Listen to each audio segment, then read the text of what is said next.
ನಮಸ್ಕಾರ ಗೆಳೆಯರೇ, ನಾನಿವತ್ತು ಹೋಟೆಲ್ನಲ್ಲಿ ಮಾಡುವಂತಹ ಎಗ್ ರೈಸನ್ನು ನಾನು ನಿಮಗೆ ಮನೆಯಲ್ಲೇ ಮಾಡಿ ತೋರಿಸ್ತೀನಿ. ಅದಕ್ಕೆ ನೀವು ಮಾಡಬೇಕಾಗಿರೋದು ಇಷ್ಟೇ. ಯಾರೆಲ್ಲ ನನ್ನ ಚಾನಲ್ ನೋಡ್ತಾ ಇದ್ದೀರಾ ಅವರು ದಯವಿಟ್ಟು ಲೈಕ್ ಮಾಡಿ, ಶೇರ್ ಮಾಡಿ, ಕಮೆಂಟ್ ಮಾಡಿ, ಮತ್ತು ಅಲ್ಲೇ ಪಕ್ಕದಲ್ಲಿರುವಂತಹ ಬೆಲ್ಲೈಕನ್ನ ಕ್ಲಿಕ್ ಮಾಡಿ ಸಬ್ಸ್ಕ್ರೈಬ್ ಆಗಿ. ಮತ್ತು ನಾವು ಎಗ್ ರೈಸ್ಗೆ ಏನೆಲ್ಲ ಪದಾರ್ಥಗಳನ್ನು ಹಾಕ್ತೀವಿ ಅನ್ನೋದನ್ನು ನೋಡೋದಾದರೆ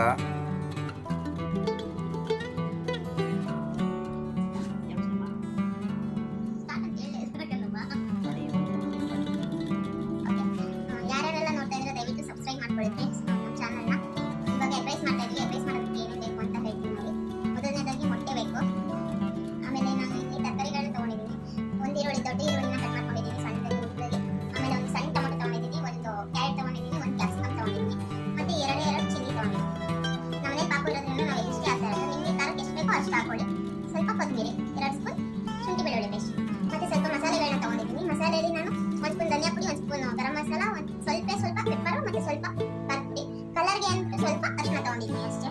ಇನ್ನು ಅನ್ನ ಮಾಡಿಟ್ಕೊಂಡಿದ್ದೀವಿ. ಇವಾಗ ಬಾಣಲೆನ ಒಲೆ ಮೇಲೆ ಇಟ್ಟು ಒಂದು ಸ್ವಲ್ಪ ಹೀಟ್ ಮಾಡೋಣ. ಹೀಟ್ ಆದಮೇಲೆ ಆಯಿಲ್ ಹಾಕೋಣ. ಆಯಿಲ್ ಹೀಟ್ ಆದಮೇಲೆ ಈರುಳ್ಳಿ ಹಾಕೋಣ. ಈರುಳ್ಳಿ ಫ್ರೈ ಮಾಡೋಣ. ಸ್ವಲ್ಪ ಫ್ರೈ ಮಾಡೋಣ. ಇನ್ನೂ ಸ್ವಲ್ಪ ಹಾಕಿ ಫ್ರೈ ಮಾಡ್ತಾ ಇದ್ದೀನಿ.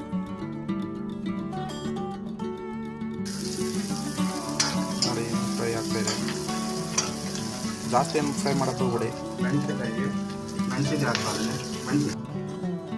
ಮತ್ತು ಇವಾಗ ಅರಿಶಿನ ಹಾಕೋಣ.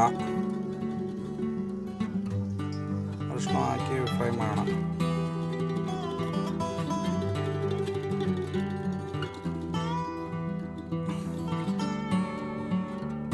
ನೆಕ್ಸ್ಟು ಅರಿಶಿನ ಹಾಕಾದ್ಮೇಲೆ ಅರಿಶಿನ ಹಾಕೊಂಡು ಒಂದು ಸ್ವಲ್ಪ ಫ್ರೈ ಮಾಡಿಕೊಂಡು ಅದಕ್ಕೆ ಒಂದು ಸ್ವಲ್ಪ ರುಚಿಗೆ ತಕ್ಕಂಥ ಸಾಲ್ಟ್ ಹಾಕೋಣ. ಸಾಲ್ಟ್ ಹಾಕ್ಕೊಂಡು ಇನ್ನೂ ಸ್ವಲ್ಪ ಫ್ರೈ ಮಾಡೋಣ. ಮತ್ತು ಇವಾಗ ಕ್ಯಾರೆಟ್ ಹಾಕೋಣ. ಕ್ಯಾರೆಟ್ನ ಒಂದು ಸ್ವಲ್ಪ ಉದ್ದದಕ್ಕೆ ಕೊಯ್ಕೊಂಡಿದ್ದೀವಿ. ಸೊ ಅದು ಚೆನ್ನಾಗಿ ಬಾಯಿಗೆಲ್ಲ ಸಿಗಲಿ. ಇಲ್ಲಿ ಇವಾಗ ಕ್ಯಾಪ್ಸಿಕಮ್ ಹಾಕೋತಾ ಇದ್ದೀವಿ. ಕ್ಯಾಪ್ಸಿಕಮ್ ಹಾಕೊಂಡು ಒಂದು ಸ್ವಲ್ಪ ಫ್ರೈ ಮಾಡ್ಕೊಳ್ಳೋಣ. ಅದನ್ನು ಜಾಸ್ತಿ ಓವರಾಗಿ ಏನು ಫ್ರೈ ಮಾಡ್ಕೊಳ್ಳೋದು ಬೇಡ, ಸ್ವಲ್ಪನೇ ಮಾಡ್ಕೊಳ್ಳೋಣ. ಅದು ಗರಿಯಾಗಿ ಸಿಗಬೇಕು ನಮ್ಮ ಬಾಯಿಗೆ. ಬೆಳ್ಳುಳ್ಳಿ ಪೇಸ್ಟ್ ಹಾಕೊಂಡು ಸ್ವಲ್ಪ ಹಸಿ ವಾಸನೆ ಆಗೋವರೆಗೂ ಫ್ರೈ ಮಾಡ್ಕೋಬೇಕು. ನೆಕ್ಸ್ಟು ನಾವು ಮೊಟ್ಟೆ ಒಡೆದು ಹಾಕೊಳ್ಳೋಣ. ಮೊಟ್ಟೆ ನಾವು ಒಂದು ಬೌಲ್ಗೆ ಒಡೆದ ಮಡಿಕೊಂಡಿದ್ವಿ. ಅದನ್ನು ನಾವು ಇವಾಗ ಬಾಣಲೆಗೆ ಹಾಕೋಣ. ಬಾಣಲೆಗೆ ಹಾಕೊಂಡು ಒಂದು ಸ್ವಲ್ಪ ಹೊತ್ತು ಹಾಗೆ ಬಿಡೋಣ. ಲೋ ಫ್ಲೇಮಲ್ಲಿ ಒಂದು ಸ್ವಲ್ಪ ಹೊತ್ತು ಬಿಡೋಣ. ಸ್ವಲ್ಪ ಬೇಕಂದರೆ ಎಣ್ಣೆ ಹಾಕೋಬೋದು, ಏಕೆಂದರೆ ಅದು ಕೆಳಗಡೆ ಎಲ್ಲ ಹಂಗೆ ಬಿಟ್ಟರೆ ಹಂಡು ಹಿಡಿದು ಬಿಡುತ್ತೆ. ಆದ್ದರಿಂದ ನಾವು ಒಂದು ಸ್ವಲ್ಪ ಎಣ್ಣೆ ಹಾಕ್ಕೊಂಡು ಜಾಸ್ತಿ ಏನು ತಿರುಗಿಸೋದೇನು ಬೇಕಾಗಿಲ್ಲ ಮೊಟ್ಟೆನ. ಯಾಕೆಂದರೆ ಆ ಮೊಟ್ಟೆ ಜಾಸ್ತಿ ತಿರುಗಿಸಿದಷ್ಟು ಅದು ಒಡೆದೋಗೋ ಚಾನ್ಸಸ್ ಇರುತ್ತೆ. ಮೊಟ್ಟೆ ಇನ್ನು ಸ್ವಲ್ಪ ಫ್ರೈ ಆಗೋವರೆಗೂ ಸ್ವಲ್ಪ ಬಿಟ್ಟು ಫ್ರೈ ಮಾಡೋಣ. ನಾವು ಇವಾಗ ಹುರಿದಿದ್ದೀವಿ. ಇವಾಗ ನೆಕ್ಸ್ಟ್ ಅನ್ನ ಹಾಕೋಬಿಡೋಣ. ಇದಕ್ಕೆ ನಾವು ಮಸಾಲೆ ಹಾಕೋಣ.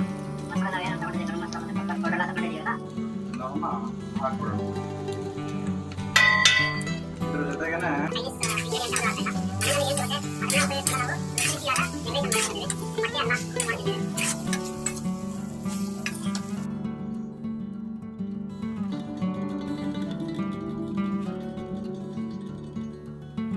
ಅನ್ನ ಮಸಾಲೆ ಎಲ್ಲ ಮಿಕ್ಸ್ ಮಾಡಾದ್ಮೇಲೆ ಟೊಮೊಟೊ ಮತ್ತು ಕೊತ್ತಂಬರಿನ ಹಾಕೋತಾ ಇದ್ದೀವಿ. ಎಲ್ಲರೂ ನಾರ್ಮಲಾಗಿ ಹಸಿ ಈರುಳ್ಳಿ ಹಾಕ್ತಾರೆ ಲಾಸ್ಟಲ್ಲಿ ಎಗ್ ರೈಸ್ಗೆ. ನೀವು ಒಂದ್ಸಲ ಟೊಮೊಟೊ ಹಾಕಿ ನೋಡಿ, ಗೊತ್ತಾಗುತ್ತೆ. ಟೇಸ್ಟ್ ತುಂಬ ಅಂದರೆ ತುಂಬಾ ಚೆನ್ನಾಗಿರುತ್ತೆ. ಡಿಫ್ರೆಂಟಾಗಿ ಕೂಡ ಇರುತ್ತೆ. ನೀವು ಟ್ರೈ ಮಾಡಿ. ಎಗ್ ರೈಸ್ ಅಂತೂ ತುಂಬಾ ಚೆನ್ನಾಗಿ ಬಂದಿದೆ. ನನಗಂತೂ ತುಂಬಾ ಇಷ್ಟ ಆಯಿತು. ಸೊ ಟೇಸ್ಟ್ ನೋಡೋಣ ಬನ್ನಿ ಇವಾಗ ಯಾವ ಥರ ಇದೆ ಅಂತ ಹೇಳ್ಬಿಟ್ಟು. ಬಿಸಿಯಾಗಿದೆ. ಟೇಸ್ಟ್ ಮಾಡಿ ನೋಡ್ತೀನಿ.